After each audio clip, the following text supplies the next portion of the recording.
Hey guys, trying out some new webcam software. It's supposed to be free for home users, so we'll see what happens.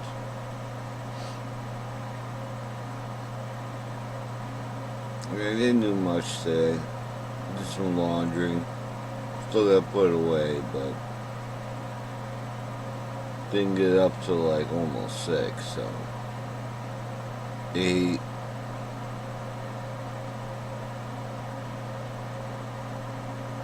At least my eyes aren't swelled up as they were.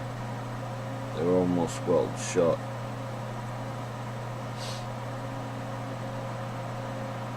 Depending on how bad my kidneys are doing that day. When the poison builds up in my system, they'll swell like pretty much shut. That's why my skin's all screwed up.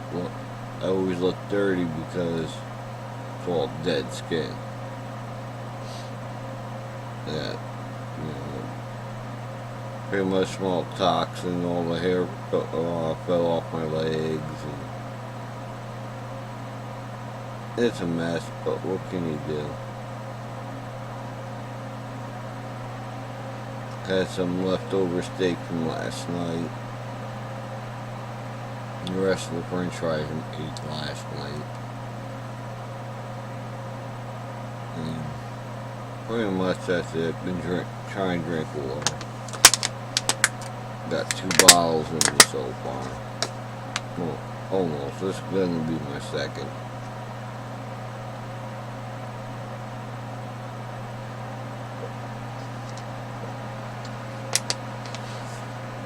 I should be drinking a lot more, but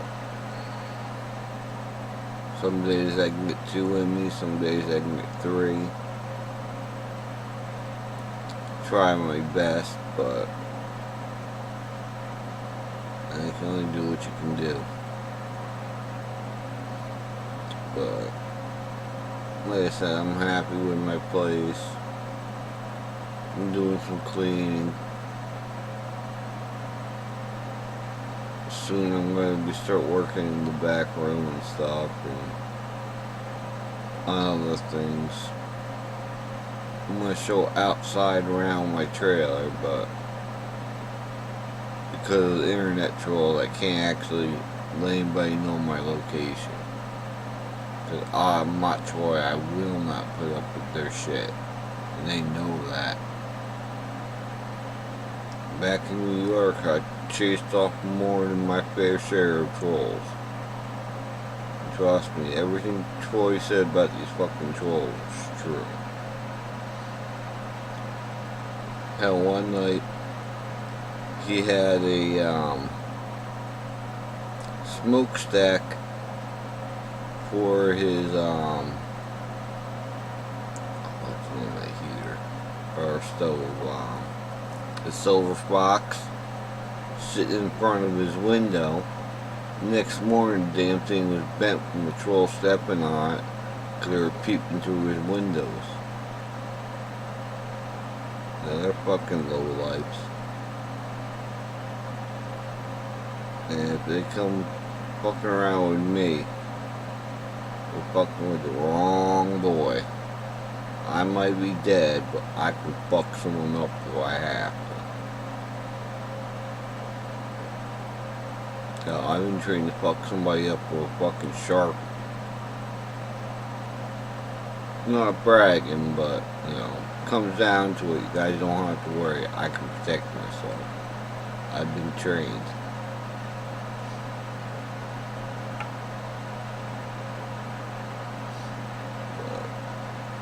I don't like to fight unless I feel my life's in danger, and then, then you gotta do what you gotta do to protect yourself. I never throw the first punch. And the promise I made to my father when I was 5 years old. I was one of the few people who could understand it. Most 5-year-olds can't. I promised them I would never hurt family, friends of the family. If I never started a fight, but somebody throws a punch, you end it. And that's the way I've always been. I've always protected the ones that can't protect themselves. That's just how it is, you know. I try to be a good guy, but you can't always be the good guy. Sometimes you gotta be a bad guy because, you know, people don't give you any other fucking choice.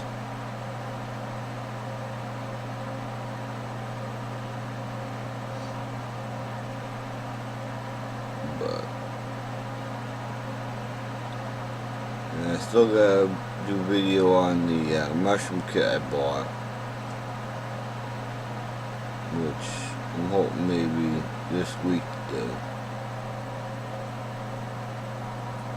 Once I get the back room taken care of, that's going to be my tool room / aquaponics bay.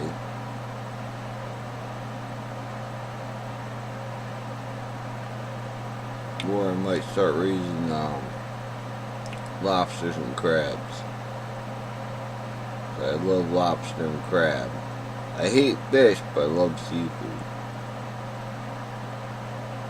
But what can you do?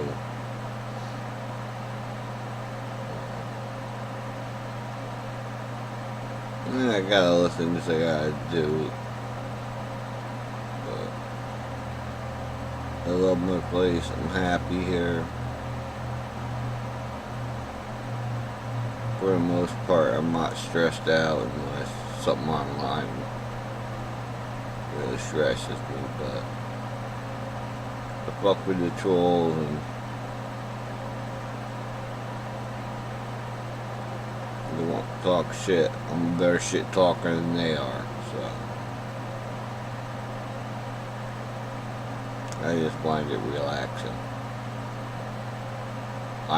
You know, like with Troy's scared of him. You know, you got a family shit you gotta worry about. Kenny, you know, keeping Kenny's a complete fucking nut job. You know, and the other trolls that, I mean, back in New York, we had trolls coming from fucking Canada, people from Australia fucking with them, all over the fucking place. They got big money backers. I'm talking rich fucking people, so they can afford all this shit. They went to Melanie's home country, was fucking around over there. Yeah.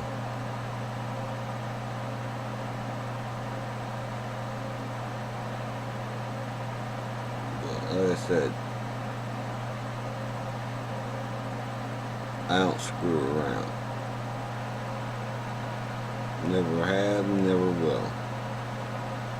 I do what I can. I stay relaxed as best I can. I watch a lot of shit on YouTube, learning about different things. You know, I like watching mining stuff. You know, finding out what's the newest technique on, you know, finding precious metals. I used to do that on a small scale, but I did have an ounce of gold in front of me. It was refined. It wasn't melted down yet because I didn't have a furnace built yet. And one of my cousins decided he was gonna smoke pot and sit around and do nothing, so he stole all the rent money because a bunch of us were subleasing from him. And basically that set up sweet with a place that his dad owned, and you know, he had a shop there. Me and him, you know, we redid the apartments. It was like a house here, and it was like a house all on the same lot, and one got shut down because it was completely illegal. It was done back in like the 60s or 70s. None of the places had permits pulled, so we had pull permits. We had to build cement walls because the level of the driveway was below where the apartments were. We gutted it. We built new walls. We had to build a new one in the back. So we blocked it up really high. I did all the masonry work because I was being trained how to do masonry. Jacked the house up. We put up a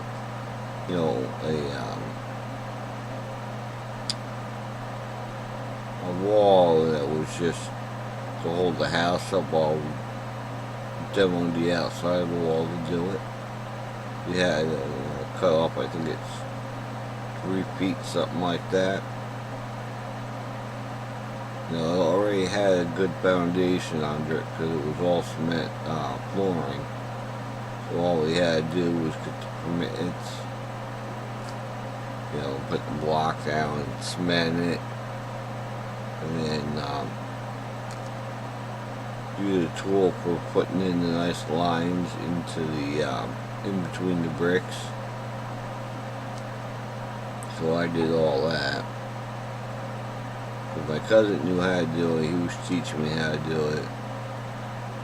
And the other place we completely gutted. We did both the apartments. They were trash. It was next to a really bad trailer park that they finally tore down. It was called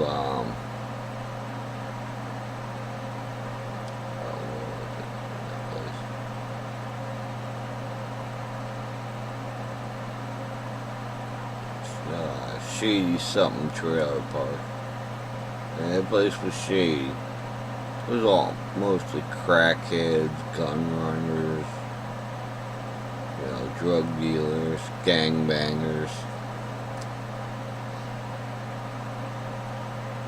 So, that was all shit I had to deal with. Did security at my nights. People found out that you never knew when I was around, so people stopped fucking around because I almost beat the shit out of one kid one night. His brother was a banger, or his stepbrother was a banger, and he was running with the Bloods or the Crips, I forget which. I knew his father. He lived with stepfather and mother, or stepfather and his mother, but I knew his father from someplace else, another friend. And he was telling me about his the stepson being bangers and shit. And the kid was like, wanted me to go get give him money for some cheap pot. I'm like, no, I need good shit. Why am I gonna eat fucking dirt? And then he said, oh, I know you smoke crack. I'm like, what, motherfucker? You say that again, I'm gonna fuck you up. And he thought I was joking, turned to my cousin and said, should I say it again? And my cousin was like, yo, if you want to, I'll watch him fuck you up.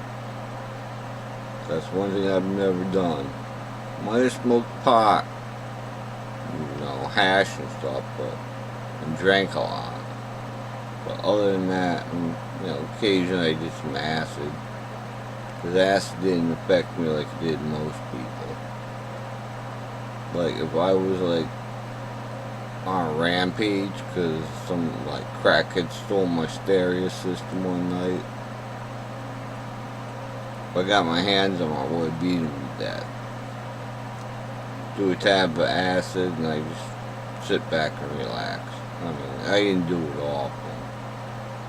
But that's about all I ever did.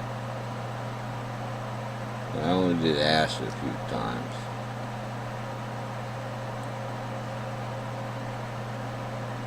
But,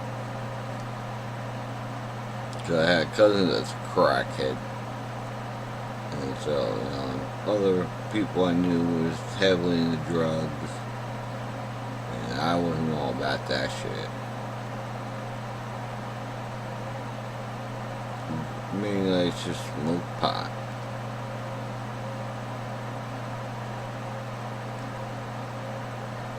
It wasn't addictive. It helped with the pain and me being able to eat and shit.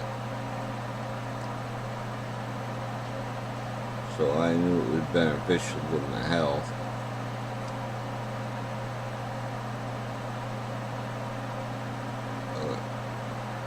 I've done a lot of things in my life.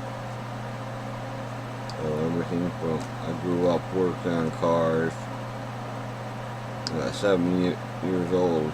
First time I ever tore apart a 4-cylinder Mustang motor I had. My mother blew through a rod through the motor. To this day, nobody can understand how in the hell this happened. Normally, when you blow a piston apart, there's chunks of aluminum in the oil pan.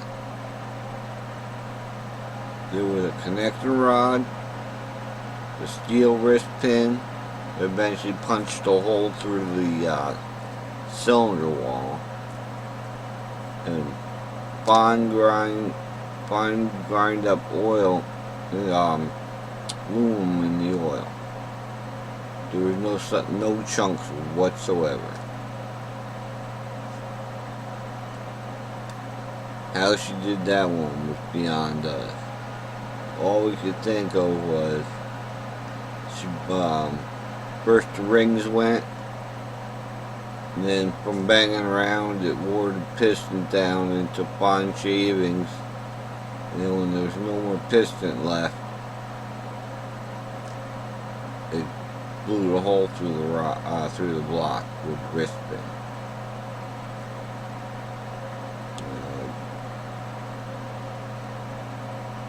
Done tire changing. I've changed more tires in my life than most people. You know those big rigs? I've built so many of those things up with tires. I was so good with a tire machine. The old ones, you couldn't break down aluminum rims on. Well, you weren't nobody else could.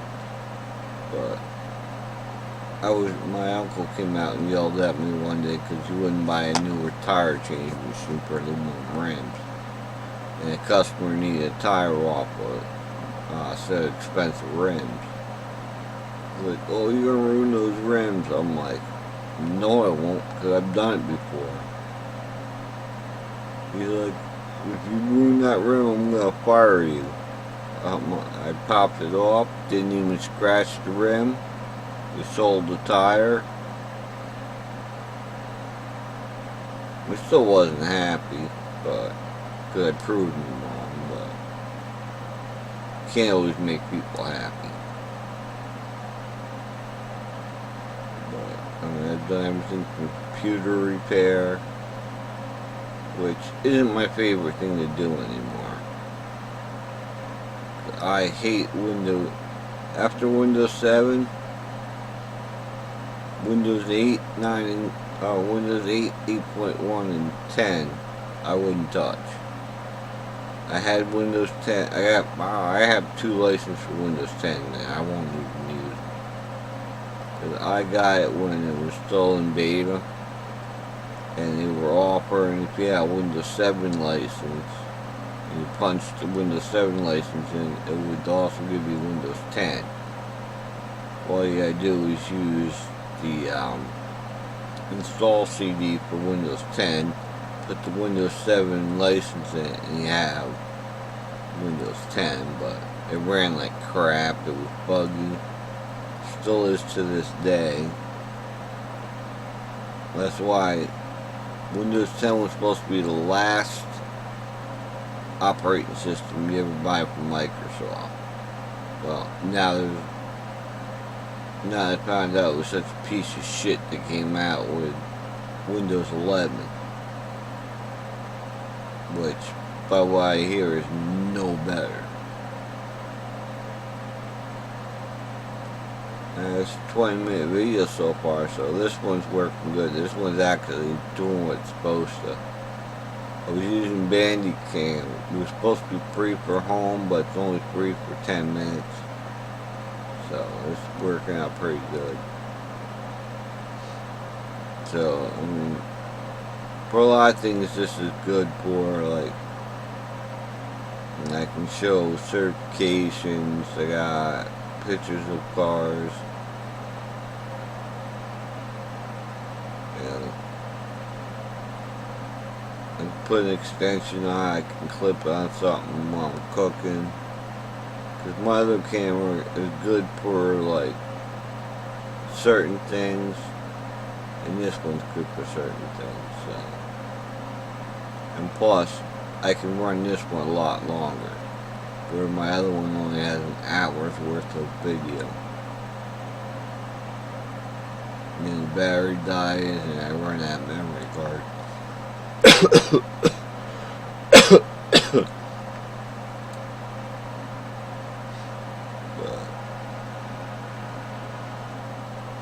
Like I said, I got a lot to do. And I'll get there. Slowly, but get there. A lot of projects to do. Just all depends on how much poison's built up in my system that day. Depends on how bad I feel. And as soon as I get up, I have to eat something, and next thing you know, it's kind of dark, so I don't feel good from after eating. I literally have to choke it down most days. And plus, I'm trying to choke a lot more food in me.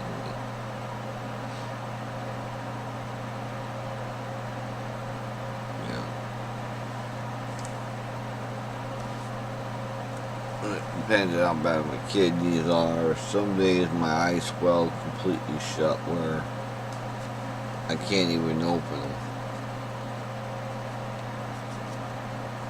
But as you can see today, I mean, this is the best I can hope for, really.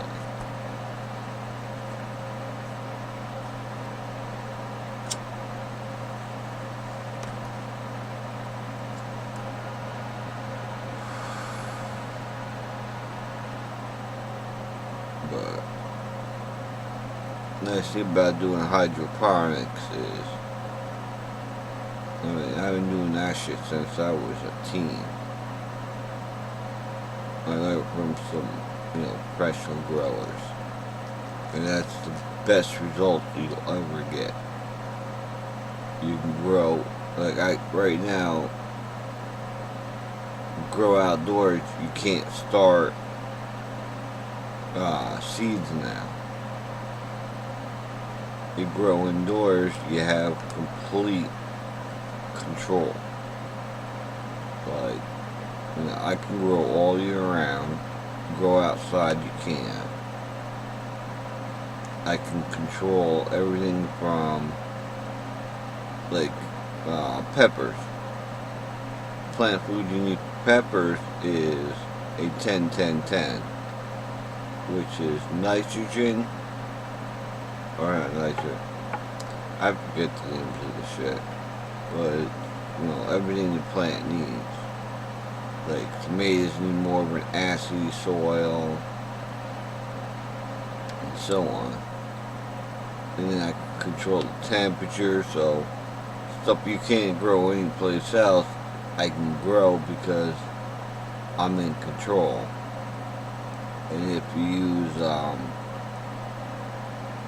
like grow tents and stuff, it helps you more because then you can control the, oxygen and CO2 level,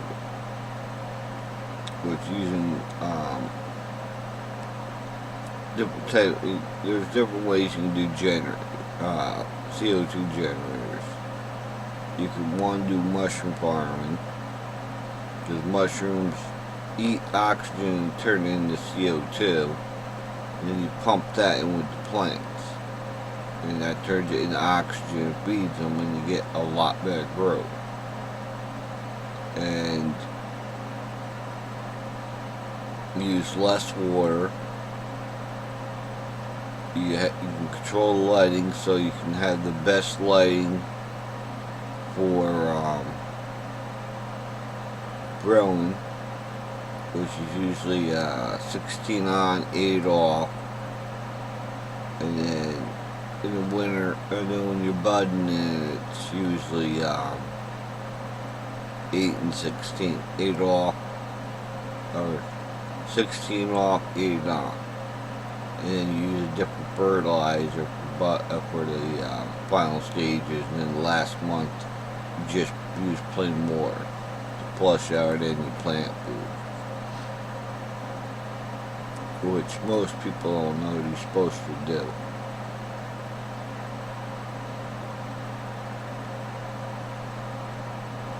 Like if you use a chemical fertilizer like Miracle Grow or something like that, you taste it in your plant or whatever you grow.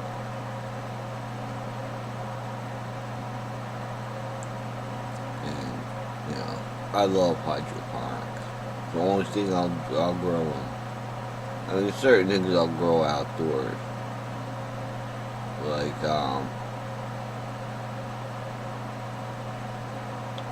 you know, like fruit trees. You know, you start them on hydroponic systems, and when they're too big, then they have to go outside in real dirt. And like you know, blackberries, you know, rat and stuff like that. You start them inside in hydroponics, and then you transplant them outside. Mushrooms, you know, you grow that in sawdust. You get 2 flushes out of them, and then they're done. For the most part, you can usually get a 3rd flush out of them. But you just, you know, you put that outside in like a garden or whatever, but you don't get as many, and they're nowhere near as big.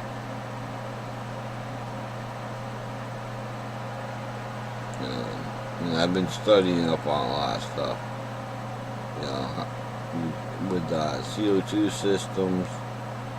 You know, like I said, you can use mushrooms. You can buy the expensive LP to CO2.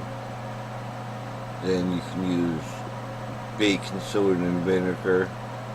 You have a mixture on the bottom of a little bit of water and baking soda mix, so it's like kind of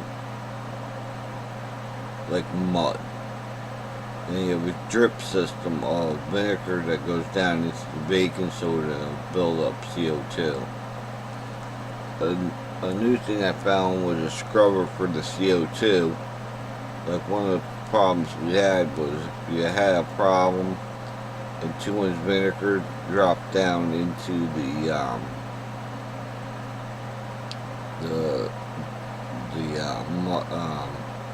baking soda, it would foam up and it would supply your plants with the CO2 mud. And to stop that, you can use water filtration, so any baking soda and vinegar gets trapped into the water and the CO2 gas can bubble out. So it's like a gold refining. There's scrubbers that will take out like anything big, so it's only gas, I forget what they're called, for the gas generators, for making pure gold. You know, I like electrolysis for doing gold recovery.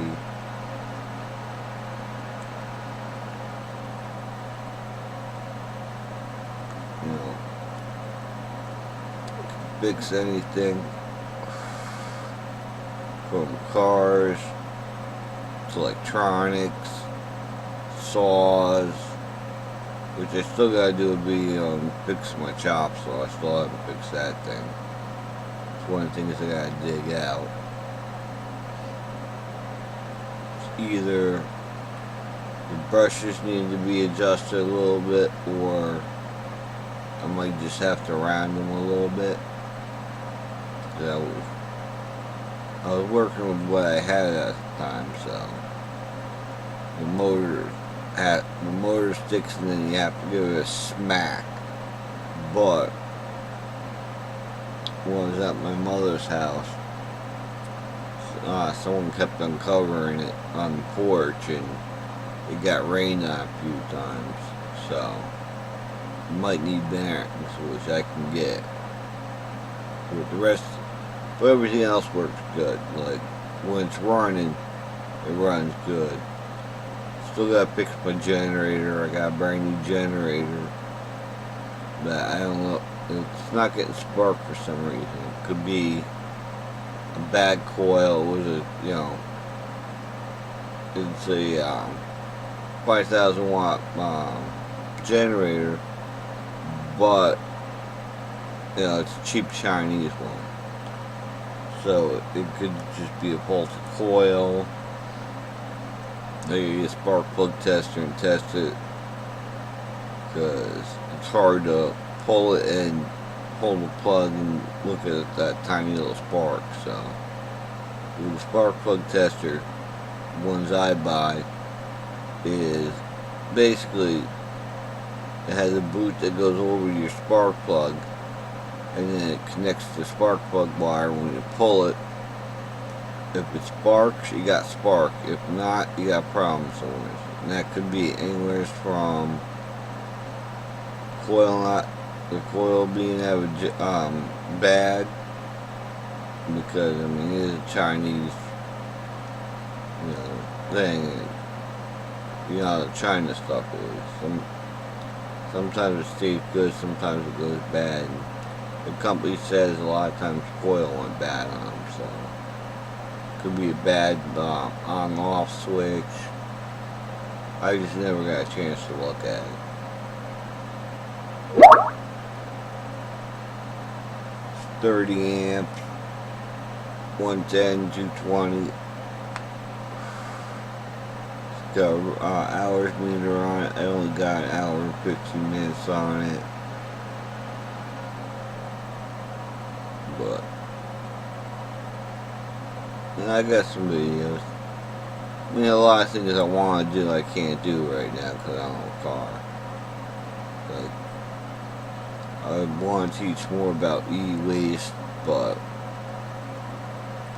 getting e-waste at this point is kind of hard, because it's places the businesses I need to contact and go pick the stuff up by doing clean outs. I like to start flipping stuff, but I don't have the money right this second for it. But I will. Good way to make money.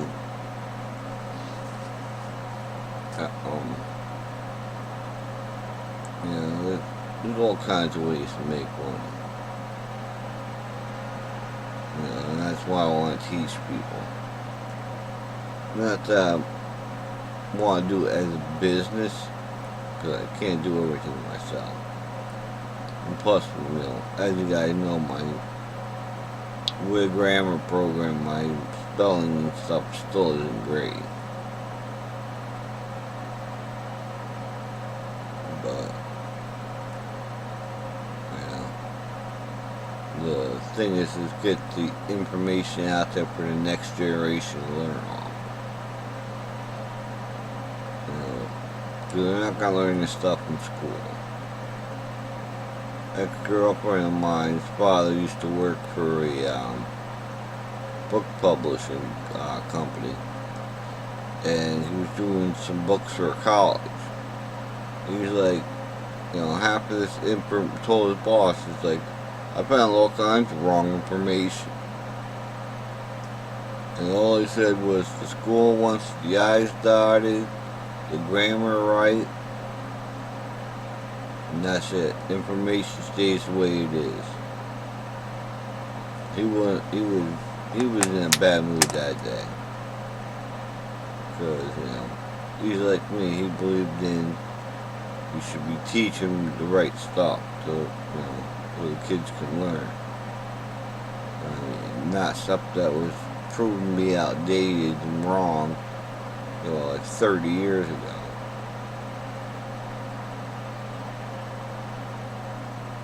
But I'm gonna call it quits here for tonight, and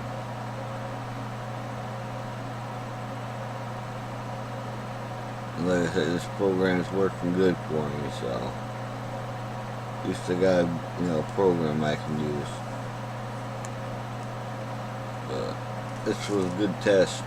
See how long it was gonna work for. So, and it's a 36-minute video, so I can do hours and hours of video.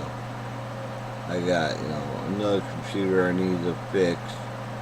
I'm gonna teach how to do password recoveries before I wipe it. Because back in New York, I used to help a friend out when I got sick of doing repairs. I started doing, all the used computer repairs and stuff like that. And I do it like the professionals. Like, I tear the computer completely apart. I clean it. I test every component. And I got testing software for everything from bad pixels on the screens to wiping hard drives, where when I'm done wiping a hard drive, you don't get information back. Even the data recovery companies can't get it back. I do what's called DOD wipe, stands for Department of Defense. It's not their program, but it's the same what it was called. I forget the big fancy name they use, but basically the programming wipes it with lots of zeros and ones, so you can never recover it. Like when you delete something in Windows, all it does, or you format, all it does, it tells the computer to ignore the information right over it. Which a lot of times stuff can be recovered under professional recovery, or even some software recovery. Depends on if it's been written over or not. But the way I do it, same way the professionals do it, you can't get the information back. And if it was something like for a corporate, where it had to be made sure it was never destroyed, and do what's called gutman. That's beyond DOD wipe. That's where you're 100% never getting anything back, because it wipes it with another different algorithm that it's not really needed today. It used to be used only under old hard drives, but nowadays all you need is a DOD wipe and you're good. And then I use other things to find bad hard. Like if you just do a check, first you do a check this to make sure the hard drive's good. And if it doesn't have any bad sectors in it, then I use a program called SpinRite, and that'll find bad sectors even better. It's a more in-depth scan. You can use it for doing data recovery if it's needed. So I used to do data recovery for the shop for customers with the customer's permission. They come in with a bad hard drive, need the data, and our normal Norton Ghost program, or other ones we use, wouldn't work. Then we would SpinRite it, and then it would take, it's not an actual data recovery like Norton's Ghost, where that takes and backs up all the information from one drive and makes a copy of it onto another good drive. SpinRite, what it does is it recovers information from bad blocks and puts them in the good ones. Sometimes it works, sometimes it don't, depends on how bad the blocks are. You know, stuff like that. You know. I got a lot I want to teach you guys. I got 3 laptops I'm going to fix. This way I can use one for when I'm out somewhere and I'm recording all day. So I can use the webcam, plug it in and let it go. Eventually I still got to figure out exactly how I'm going to do it. But I want to get a set of 3M headset. Cause they cancel, they're like earmuffs, so it protects your ears from loud noise. Plus they're Bluetooth, so you can listen to music, answer your phone, communicate with somebody else that has another one. And the nice thing about it is it doesn't have a regular mic like most people use with their digital cameras. This one somehow picks up your voice without background noise being loud. I mean, there'll always be a little bit of background, but it's not loud. But like I said, I got a lot of things, to do yet. But it'll be slow, but I'll get there. Yeah. Just all takes time. I do stuff as I feel up to it. I mean, I don't rush anything. If I feel up to it, I do it. If not, I just study online. Like, firewood, lumber, mines, all kinds of stuff. Like right now I'm watching stuff on a guy named Dan. He's a teacher, and he buys mine claims.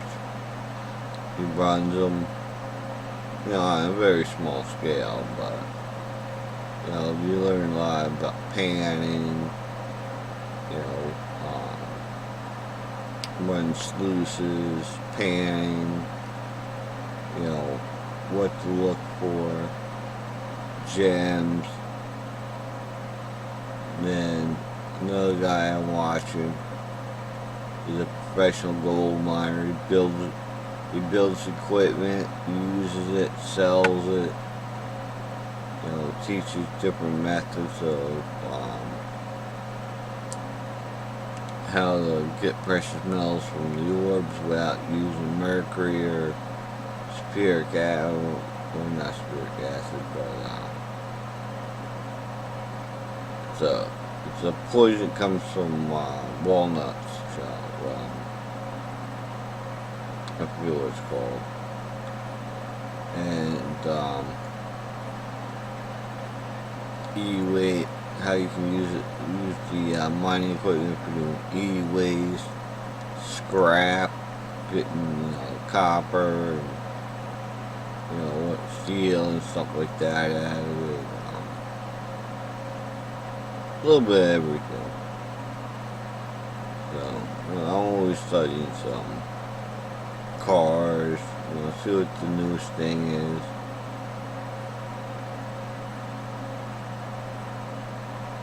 Stuff like that.